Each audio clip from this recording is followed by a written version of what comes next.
Today we are bringing all of the MMA news straight to you with timestamps, by the way, if you'd like to skip to any particular part of the video. Hello everybody and welcome back to another video. If you are new here, my name is Kyle. I'm your guy with too many YouTube channels, and welcome back to everything that you missed in MMA this week. This is where we go through all of the news between something that you haven't heard about, like a Twitter beef or something like that, or something that everybody knows about, which we're going to be talking about, that being Conor McGregor's announcement. We are going to talk about all of the news, and again, timestamps are there if you'd like to skip to any particular part, guys. Thank you so much for being here. Let's get into it. Starting off with, like I said, Conor McGregor took to Twitter and actually announced, well, he took to social media and announced that his next fight is going to be Michael Chandler. And I have to say, I do love how the whole thing's being memed already. The glass of wine, like, like, I find that very funny, to be honest with you. But with the way the UFC did not announce it, because he said that he's going to officially be fighting Michael Chandler in Las Vegas for International Fight Week. I believe he said it was June something. Regardless, it's not for UFC 300. He's going to be fighting Michael Chandler. I am still not convinced that this is the real thing. I still think Conor McGregor could potentially, maybe, just maybe, headline UFC 300. I could see the UFC giving him a different opponent, whether that being Nate Diaz, another Dustin Poirier fight, and plus, Dustin Poirier also said that he's not fighting Nate Diaz at UFC 300, so maybe that could be something they're working on, and there's bigger names than Chandler for Conor McGregor to fight, to be honest with you. It's just really weird to me that Conor McGregor, he seemed drunk, he wasn't at an outing, right? Could be just him, and we've seen him troll on Twitter so many times. Why is this ever any different? We haven't heard the UFC talk about this at all. Dana White usually, hey, what's up, guys? We have a banger UFC fight to announce for you guys. Why didn't the UFC announce it? Why didn't Dana White announce it? I have a hard time seeing the UFC being okay with Conor McGregor announcing his own fight, but if anybody's going to do it, it's Conor McGregor. So while Conor McGregor says this is the fight, I'm personally just not convinced, but let me know what you think down below. Next up, guys, I want to talk about a little bit of drama that's been going on in the MMA community this weekend, and that is being Sean Strickland. He cried on the Theo Von podcast. Now, you have one half of the MMA community standing with Sean Strickland, talking about what a man he is and talking about how he's talking about his trauma, because he was crying with Theo Von talking about his childhood trauma, which, don't get me wrong, in anything that I'm about to say, that's incredibly sad and unfortunate that it had to happen to somebody. But the other side of the MMA community is calling him a massive hypocrite, because Sean Strickland, first of all, he has no problem making fun of anything about anybody. And all of a sudden now he's talking about like, oh, Duplessis, you don't talk about what a man went through like that, you know? All of a sudden this thing's off limits when he was talking about fighters dying. When he was talking about Ian Gary's wife. He was making fun of Khalil Roundtree, stuff that I can't even say on YouTube. Making fun of him for crying. Like, it's just really, really hypocritical. I have no problem with the dude going on the Theo Von podcast and crying, but now I will have a problem if Sean Strickland starts making fun of personal things. You know what I mean? Well, I personally won't have a problem, but you get the point. I'd be like, Sean, what are you doing? That's what I'm kind of doing right now. Like, Sean Strickland's trying to change the image that he has. I believe that's what he's trying to do. He's trying to stand up. He's trying to take the whole mental health thing, right? And getting everybody on his side for that. That's just my guess for it, because I have no other explanation for that, because all of a sudden Sean's like he's all proud that he was crying, you know? And don't get the wrong idea, because I talked about this in another video, and so many comments are saying, oh, beta male detected, soy boy here, and it's like, honestly, guys, just don't assume that I don't stand with anything that Sean Strickland says. I'm not like the couple other guys that you see on YouTube with this, you know? Just don't get me wrong, I just think it's hypocritical.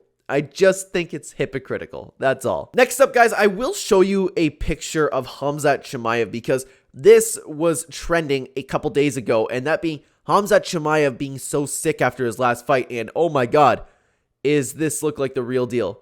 Jesus, Khamzat Chimaev in a hospital bed, something wrong with his eye. He's got, I believe it's some rash all over the place. I'm not familiar with what this is, and I don't believe Khamzat Chimaev really cleared it up. And I think this might be a small image to show you, so I apologize if that's the case. Regardless, this is crazy. And if this, like, it is real, but if the timing of this is when Khamzat Chimaev said it was, that would really explain his poor performance against Kamaru Usman. Regardless, I'm interested to see his next fight. Next up, guys, I do have, and again, I apologize, this is going to be a very small image. I believe this is the only one I can find at the moment. That being, there's been some, like, not necessarily drama, but it's been something people have been talking about online, because Aljamain Sterling just had a grappling match in Fury, and it was incredibly boring, and Aljamain Sterling actually had the fans behind him for once, because he was like, because his opponent was doing nothing but pulling guard, and I will admit, I haven't seen the fight.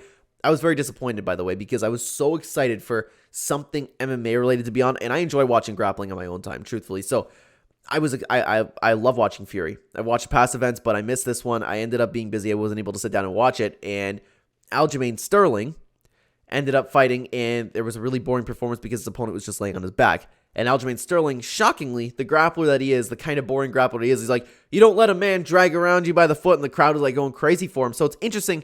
And don't get me wrong, like Aljamain, I have conflicted feelings when it comes to this boring jiu-jitsu thing because I enjoy watching grappling, but then again, if somebody's just laying on their back the entire time and not letting you do anything, a little bit of a different story. So Aljamain Sterling had a little bit of a moment with the fans in a boring fight, so it's an interesting thing that happened this week. Next up, guys, little piece of news for you. Dana White said to expect UFC 300 announcements next week, so they're going into, I guess, I don't remember if they call it the War Room. My apologies, but regardless, they're going to make some fights, and they're going to announce UFC 300, a couple fights at least next week. Next up, guys, I do want to take you over to the UFC subreddit because this was one of the most trending posts of the week, and it was only posted 2 days ago, and it's this picture of Israel Adesanya.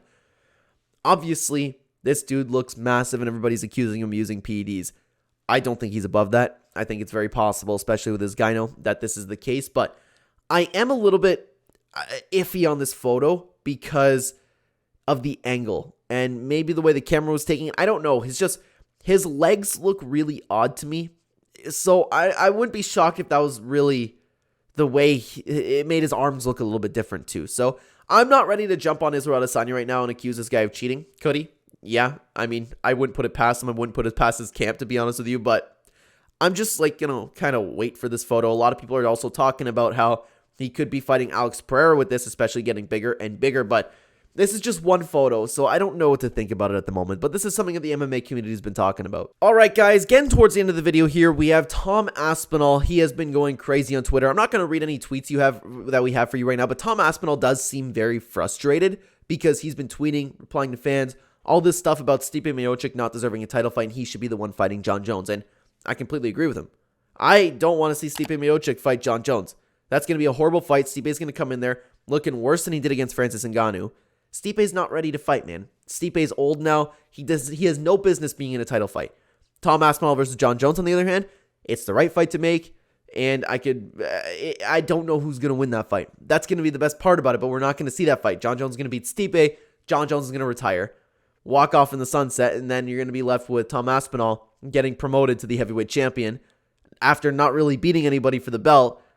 And then there's a little bit of a stink on the title. So I understand Tom Aspinall's frustrations, but this is what the UFC is doing. Dana White is completely set on Jon Jones versus Stipe Miocic. Next up, guys, I want to talk about potential fights that we could see down the road. These are fights that kind of have to do with the fighters, but we don't necessarily know if they're going to take place. It's just potential because the fighters are kind of getting going. We have 3 things to talk about today. So Ian Gary posted and talked about his hit list for 2024, that being Jeff Neal.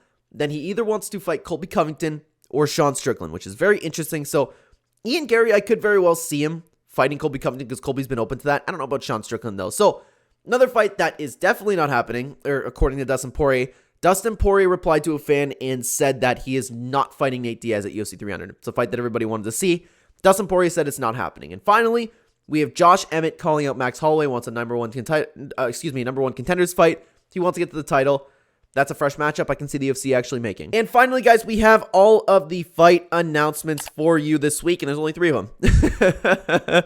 We have a great fight, that being Marvin Vettori versus Brendan Allen on April 6th. Love that. Louis Panjulo versus Fernando Padilla on March 23rd. And Azat Maxim versus Charles Johnson on February 3rd. Nate Maness has pulled out of that fight. So a little bit kind of a short notice replacement, but doesn't matter. Marvin Vettori versus Brendan Allen is a fantastic fight. Love watching both of those guys. And the other 2 fights are pretty good too, so I wish we could hear some UFC 300 fights, but that's the best we're going to get right now. Now, guys, I do have one question for you. That being, what was your favorite moment in UFC history? If you're interested, guys, I have a whole video talking about that right here if you want to see. I rank all of my favorite moments in UFC history on a tier list. That is going to do it for the MMA news, guys. Thank you so much for being here. Check out the video on screen if you'd like to continue watching the channel. I will see you either there or in the next video, everybody. Take care.